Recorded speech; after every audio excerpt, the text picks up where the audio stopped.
안녕하세요, 여러분. 오늘은 20세기의 위대한 철학자 장폴 사르트르와 그의 철학, 실존주의에 대해 이야기해 보려고 해요. 이해하기 어려운 내용이라고 절대 포기하지 마세요.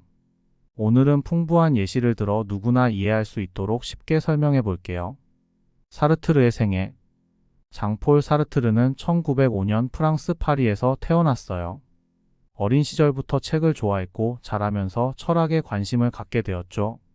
사르트르는 제2차 세계대전 중에 군 복무를 하면서 많은 철학적 사유를 하게 되었고, 이후 그는 글을 쓰고 강의를 하며 실존주의 철학을 발전시켰어요. 1980년에 사망할 때까지 그는 전 세계에 영향을 미친 중요한 철학자로 남았답니다. 평범한 삶을 거부했던 그의 몇 가지 일화들을 알아볼게요. 사르트르는 1964년 노벨 문학상 수상자로 선정되었지만 이를 거부했습니다. 사르트르는 어떠한 기관이나 권위로부터도 자신의 자유와 독립성을 유지하고자 했습니다. 그는 노벨상 수상이 자신의 작가적 독립성에 영향을 미칠 것을 우려했습니다. 사르트르는 공식적인 인정과 명예를 거부함으로써 자신의 작품과 사상에 대한 평가가 특정 기관의 권위에 의해 좌우되지 않기를 원했습니다. 그는 자신의 작품이 독자들에 의해 자유롭게 평가받기를 원했습니다. 사르트르는 평생을 호텔에서 생활했습니다. 이는 그가 가진 독특한 생활 방식과 철학적 신념을 반영합니다. 사르트르는 한 곳에 정착하는 대신 다양한 경험과 만남을 통해 자신의 삶을 풍요롭게 만들고자 했습니다. 호텔 생활은 이러한 이동과 변화를 가능하게 했습니다. 호텔 생활을 통해 사르트르는 집안일이나 일상적인 의무로부터 벗어나 자유롭게 글을 쓰고 생각할 수 있는 환경을 만들었습니다. 이는 그의 창의성과 자유로운 사고를 유지하는 데 도움이 되었습니다. 사르트르는 철학자로서 뿐만 아니라 사회적 정치적 활동가로서도 활발히 활동했습니다. 사르트르는 프랑스의 알제리 전쟁, 1968년 5월 혁명 등 여러 사회적 정치적 사건에 적극적으로 참여했습니다. 그는 이러한 활동을 통해 자신의 철학적 신념을 실천에 옮기고자 했습니다. 사르트르는 초기에는 마르크스주의에 비판적이었으나 후에는 이를 수용하면서도 자신의 실존주의와 통합하려는 시도를 했습니다. 그는 인간의 자유와 사회적 조건 사이의 긴장을 탐구했습니다. 사르트르는 레탕 모데른 이라는 잡지를 창간하여 편집장으로 활동했습니다. 이를 통해 그는 사회적 정치적 이슈에 대한 자신의 견해를 널리 알리고 공론의 장을 만들고자 했습니다. 장폴 사르트르의 삶은 그의 철학적 신념과 깊이 연관되어 있습니다. 노벨 문학상 거부, 호텔 생활, 그리고 적극적인 정치적 활동을 통해 그는 자신의 철학적 신념을 실천에 옮기며 평범하지 않은 삶을 살아갔습니다. 사르트르는 자신의 자유와 독립성을 지키고 사회적 책임을 다하는 삶을 추구했으며 이는 그가 단순한 철학자를 넘어 시대의 중요한 사상가로 남게 한 이유입니다. 사르트르의 주요 저서 1. 구토. 이 소설은 사르트르의 첫 소설이자 실존주의 문학의 대표작 중 하나입니다. 주인공 로캉탱은 자신의 존재에 대해 깊은 고민에 빠지면서 일상적인 것들에 대해 혐오감을 느끼게 됩니다. 그는 자신의 존재가 불안정하고 의미 없다고 느끼며 이를 구토라는 감정으로 표현합니다. 이 소설을 통해 사르트르는 인간 존재의 무의미함과 고독을 탐구했습니다. 주요 주제는 존재의 무의미함입니다. 로캉탱은 주변의 사물들이나 자신의 존재가 아무런 의미를 가지지 않는다고 느낍니다.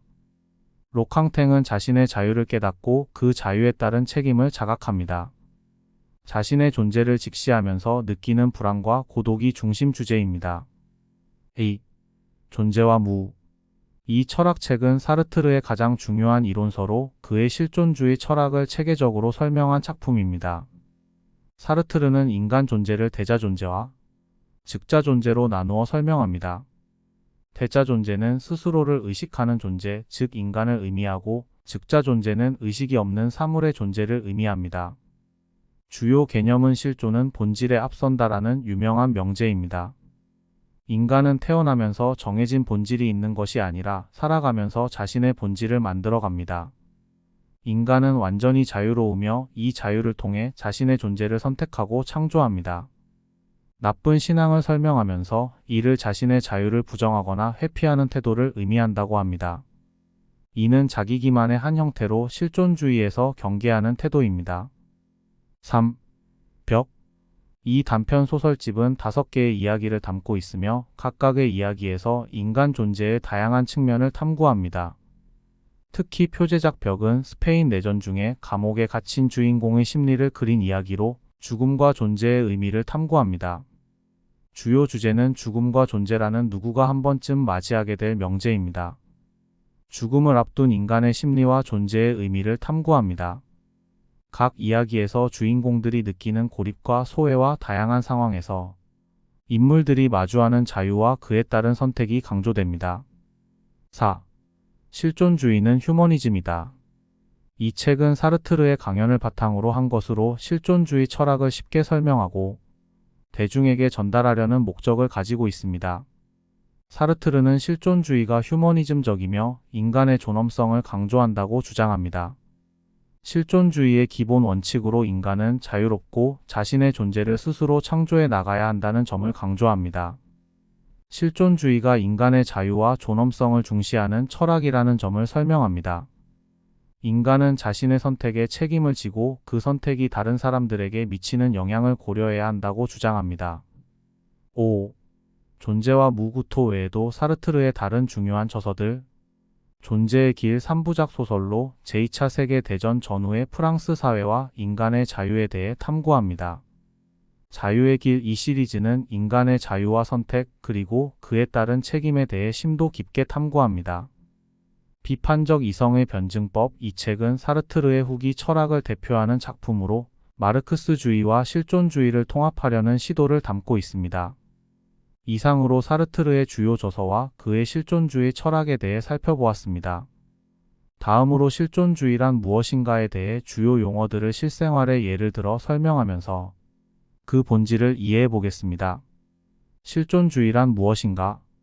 실존주의는 우리가 살아가면서 누구나 한 번쯤 고민해 보게 되는 질문들, 즉 나는 누구인가? 나는 왜 존재하는가? 와 같은 질문들에 대한 답을 찾으려는 철학입니다. 사르트르의 실존주의 철학을 쉽게 이해하기 위해 몇 가지 중요한 개념을 예시와 함께 이야기해 볼게요. 1. 실존은 본질에 앞선다.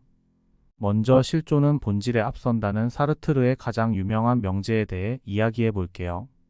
이게 무슨 말일까요? 간단하게 말하면 우리는 태어날 때부터 어떤 정해진 목적이나 의미를 가지고 태어나는 것이 아니라 우리가 살아가면서 우리의 본질을 스스로 만들어간다는 뜻이에요.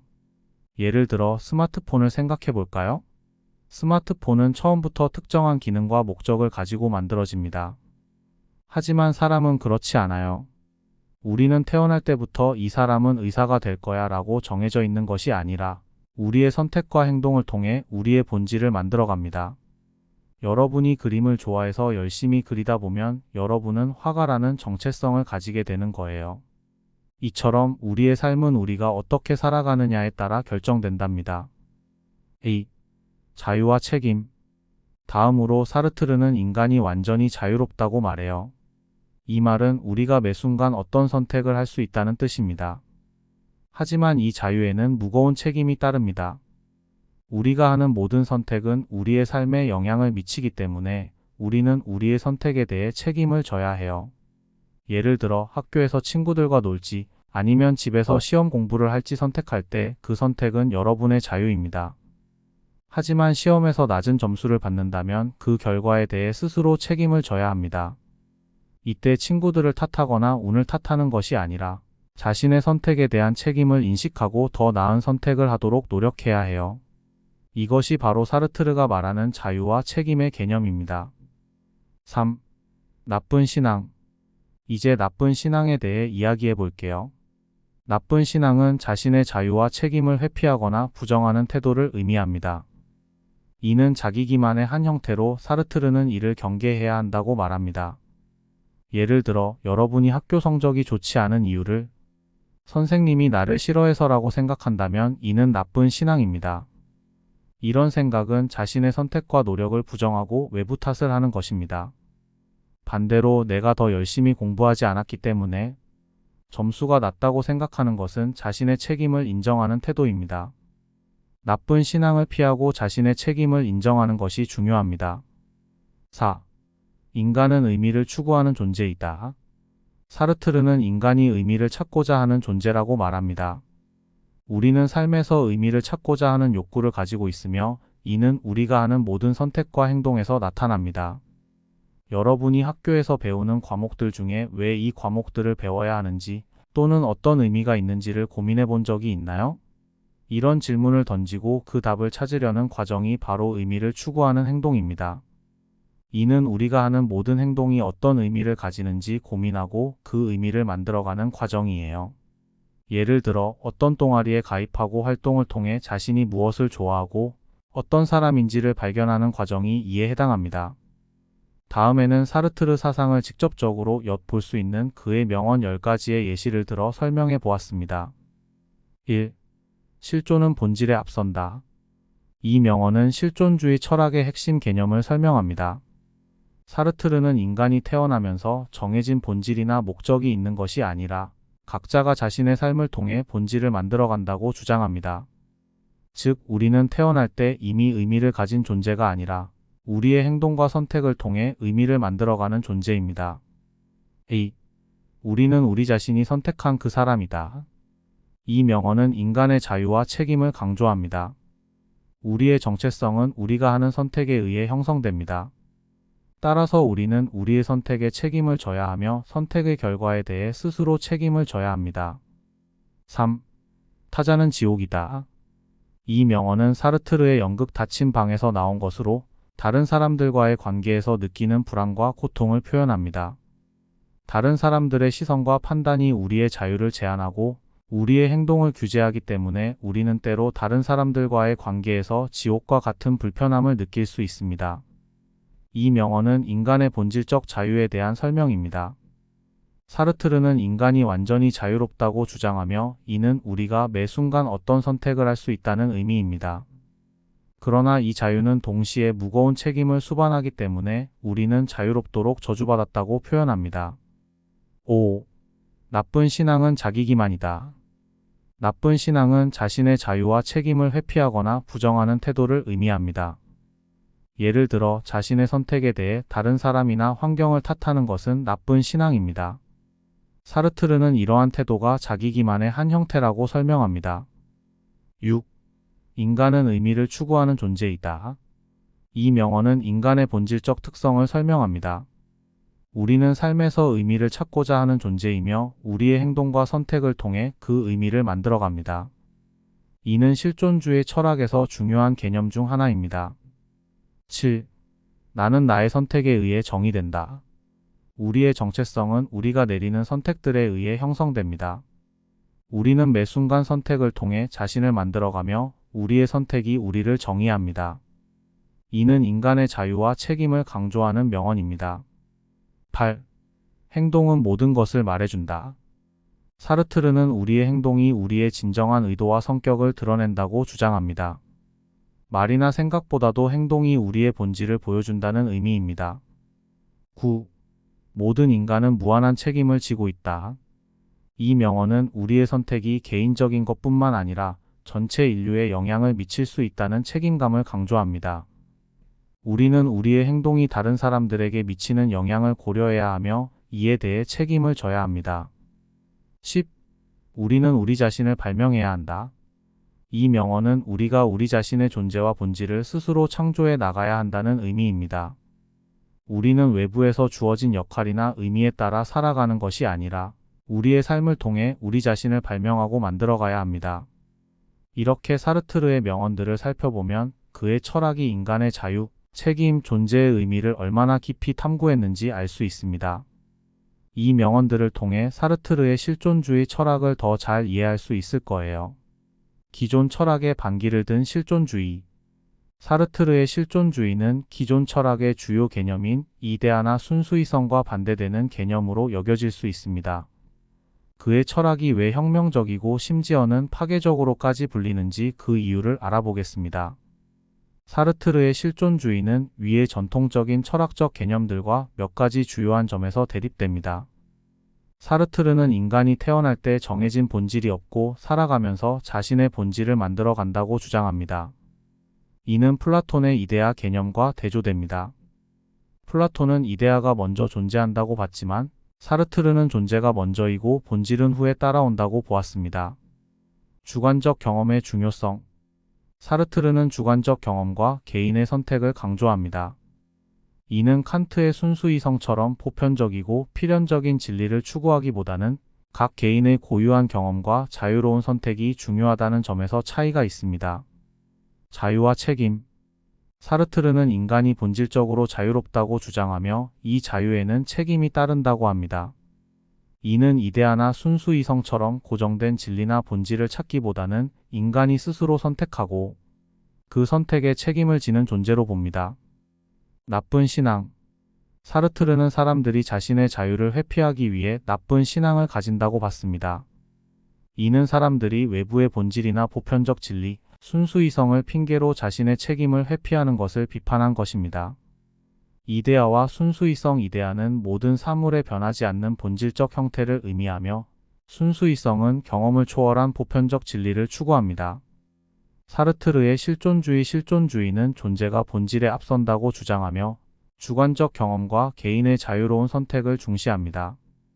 보편적 진리나 고정된 본질보다는 개인의 자유와 책임을 강조합니다.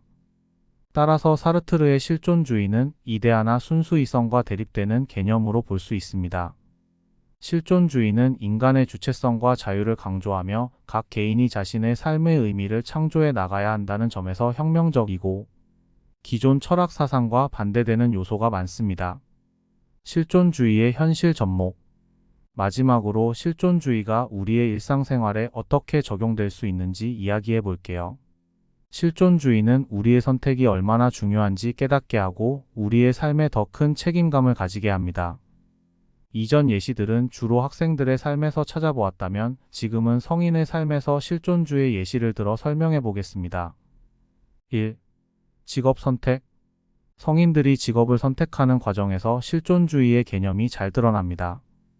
많은 사람들이 안정적인 직업을 선택하고 사회가 요구하는 기준에 맞추려는 경향이 있습니다. 하지만 사르트르의 실존주의 철학에 따르면 우리는 사회적 기대에 따르기보다는 자신의 자유와 선택을 통해 자신의 본질을 만들어가야 합니다. 예를 들어 안정적인 직장을 그만두고 자신의 열정을 따라 창업을 하거나 예술가가 되는 것을 선택하는 경우가 있습니다. 이런 선택은 불확실성과 위험을 수반하지만 자신의 삶의 의미를 찾아가는 과정에서 중요한 역할을 합니다. 이처럼 자신의 진정한 욕구와 열정을 따르는 선택이 바로 실존주의의 실천이라고 할 수 있습니다. A. 인간관계. 성인들은 다양한 인간관계 속에서 자신의 역할을 고민하게 됩니다. 가족, 친구, 직장 동료 등 여러 관계 속에서 우리는 때로는 자신의 본질을 잃어버리기도 하고 나쁜 신앙에 빠지기도 합니다. 자신의 행복보다는 다른 사람의 기대에 부응하려고 노력하는 경우가 있습니다. 하지만 실존주의적 관점에서 보면 우리는 자신의 자유와 책임을 인식하고 진정한 자신을 찾기 위해 노력해야 합니다. 3. 사회적 책임. 성인으로서 사회적 책임을 어떻게 받아들이고 행동하느냐도 실존주의와 관련이 있습니다. 우리는 사회의 일원으로서 다양한 책임을 지고 살아갑니다. 그러나 이 책임을 어떻게 인식하고 실천하느냐가 중요합니다.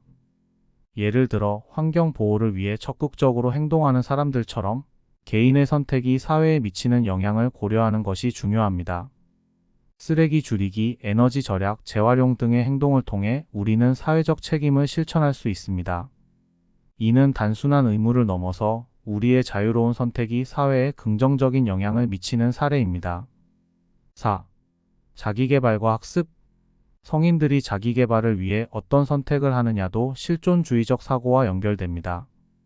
우리는 항상 새로운 것을 배우고 성장하려는 욕구를 가지고 있습니다. 이 과정에서 자신의 본질을 스스로 만들어가는 것이 중요합니다. 안정된 직장에서 더 나은 직업을 위해 공부를 시작하거나 새로운 기술을 배우기 위해 시간을 투자하는 성인들이 있습니다. 이러한 노력은 자신의 가능성을 실현하고 더 나은 삶을 추구하는 과정에서 실존주의적 태도를 보여줍니다. 스스로의 한계를 넘어서기 위해 노력하는 모습은 자신의 본질을 만들어가는 과정입니다. 5. 삶의 의미와 목적 찾기. 성인들은 종종 자신의 삶의 의미와 목적을 고민하게 됩니다. 이는 실존주의 철학의 핵심적인 질문 중 하나입니다. 우리는 각자 자신의 의미와 목적을 찾아야 하며, 이는 외부에서 주어지는 것이 아니라 스스로 만들어가야 합니다. 중년의 나이에 직장 생활을 그만두고 자신이 항상 꿈꿔왔던 여행을 떠나거나 봉사활동을 시작하는 사람들이 있습니다. 이들은 물질적인 성공보다 자신이 진정으로 원하는 것을 찾기 위해 용기 있는 결정을 내린 것입니다. 이는 자신의 삶에 더 큰 의미를 부여하고 진정한 행복을 추구하는 실존주의적 실천입니다. 이처럼 성인의 삶에서 실존주의는 우리의 선택과 책임, 그리고 삶의 의미를 찾는 과정에서 중요한 역할을 합니다. 사르트르의 실존주의 철학을 통해 우리는 우리의 삶을 더 깊이 이해하고 더 나은 선택을 할 수 있게 됩니다. 우리의 자유와 책임을 인식하고 스스로의 본질을 만들어가는 과정이야말로 진정한 실존주의의 실천입니다. 오늘은 사르트르와 그의 실존주의 철학에 대해 알아봤어요. 우리의 자유와 책임 그리고 의미를 찾는 과정이 얼마나 중요한지 이해하는 데 도움이 되었길 바라요. 실존주의를 통해 여러분의 삶을 더 깊이 생각해보고 더 나은 선택을 하길 바랄게요. 구독과 좋아요는 영상 제작에 큰 힘이 됩니다. 그럼 다음 시간에 만나요. 감사합니다.